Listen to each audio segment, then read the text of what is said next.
Of all the characters in the Elder Scrolls, none have garnered more intrigue, speculation, confusion, theories, or conflict than Pelinal Whitestrake.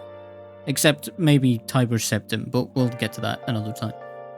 From Avatar of Shore to Time Traveler to Cyborg to all of the above, that's what we're here to discuss today.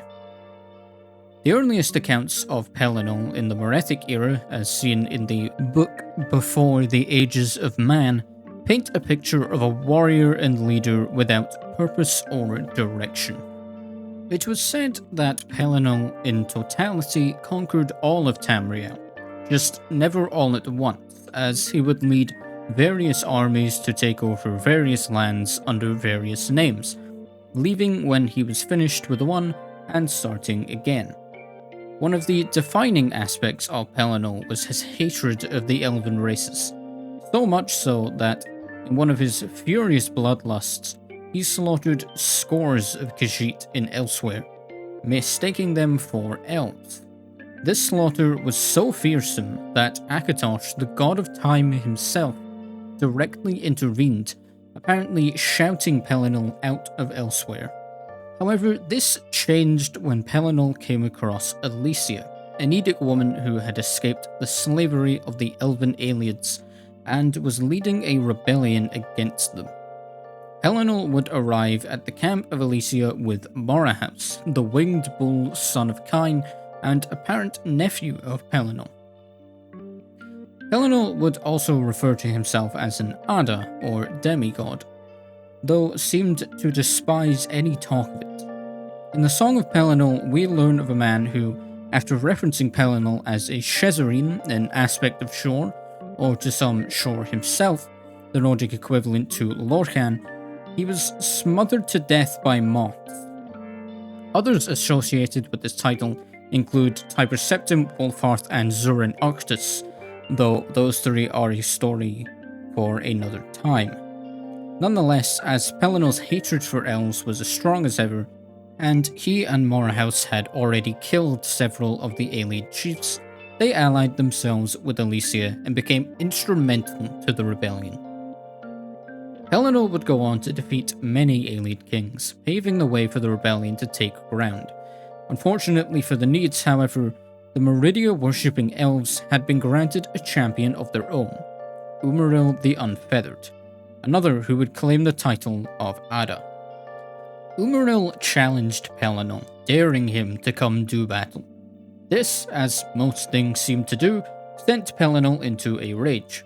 He led his armies through the entirety of eastern Cyrodiil, bolstering his ranks by destroying the forts and keeps where Needs were being kept prisoner. This culminated in the rebellion's arrival at the bridge to the White Gold Tower, where they were joined by the Nords who, upon seeing Pelinal, cried out that Shore himself had come to aid them. But as mighty as their force was, they were cautious of attacking the elven stronghold, and Pelinal, once again, flew into a rage and decided to storm the fortification himself. Once Pelinal had cut a bloody path to the throne room, he was ambushed by elven soldiers intended to weaken him so that Umaril could finish him off. Nonetheless, Pelinal slew Umaril, but not before being mortally wounded himself, and cut into 8 pieces by the elven kings waiting in the shadows. There he would be found by Morahouse, where the two would talk, despite Pelinal simply being a head. Here, Pelinal would reveal that Umaril was bound to Meridia's realm and therefore still alive. Morahouse would go on to lead the rest of the rebellion's forces to take the White Gold Tower and spell the end of Aelid rule in Cyrodiil. And now we're gonna get into where stuff gets weird. Many years later, at the death of Alicia, Pelinal, despite being dead, was at her side and told her about a bunch of cryptic stuff that isn't really all that relevant. But he also shows up again, despite being dead, during the Middle Dawn, at least according to Manamarco, who, in all fairness, isn't the most reliable source. However, one very reliable source is us, or the champion of Cyrodiil anyway. Indeed, we meet Pelinal in Oblivion's Knights of the Nine DLC, although he is a vision and even speaks of his own death. But of course, this is not where the confusion ends. Returning to the rebellion, Pelinal was said to be the lover of Alicia, but conflicting tales speak of his love being the hoplite Huna.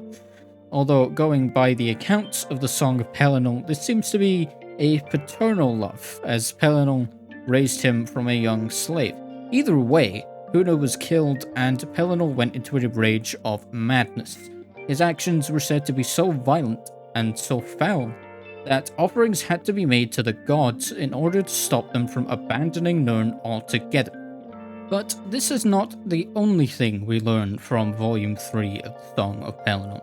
It is also stated here that Pelinal, after defeating the Iliad king known as Haramir, screamed praise to Riemann, a figure who would not appear until the following era, and that, along with descriptions of his armor and weapons appearing futuristic, is where the time travel theory came from.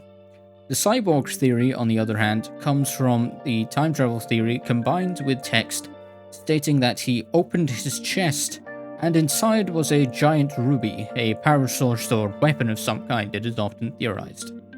These claims are also backed up by Michael Kirkbride, a former writer at Bethesda, though the confirmation was made outside of official publication, so take that in whichever way you would like.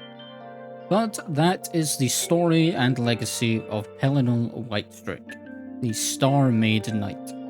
If you enjoyed this video, be sure to leave a like and subscribe so you don't miss any in the future, and I hope to see you next time.